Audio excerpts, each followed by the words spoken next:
Jusqu'à 36 à Auxerre, c'est là qu'il fera le plus chaud aujourd'hui.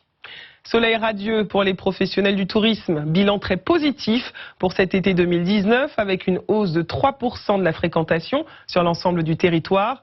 C'est toutefois la façade atlantique qui tire son épingle du jeu aux dépens de la Côte d'Azur. Thibaut Chauvet, Anthony Després et Audrey Vetaz.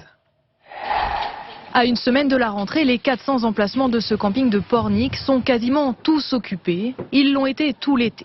À écouter ces derniers vacanciers, la côte ouest n'aurait que des avantages. Pour la beauté des côtes, pour le climat, on n'est pas entassés les uns sur les autres. Et puis voilà, l'air vivifiant, les embruns, c'est super. Il y a un petit vent frais, c'est quand même, on va dire, moins chaud que dans le sud. Moins chaud que dans le sud, surtout pendant la canicule de juillet. Résultat, la façade atlantique enregistre une hausse de 5% d'activité et la saison n'est pas terminée.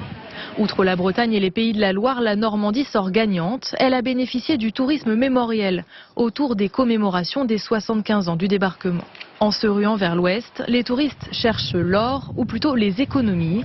Les vacances y sont moins chères que dans le bassin méditerranéen. Résultat, cette année, la Corse perd 10% de sa fréquentation. Les prix sont plus élevés que sur le continent et il faut débourser au moins 400 € pour rejoindre l'île en avion ou en bateau. Problème de porte-monnaie aussi constaté par ce restaurateur de Bandol dans le Var.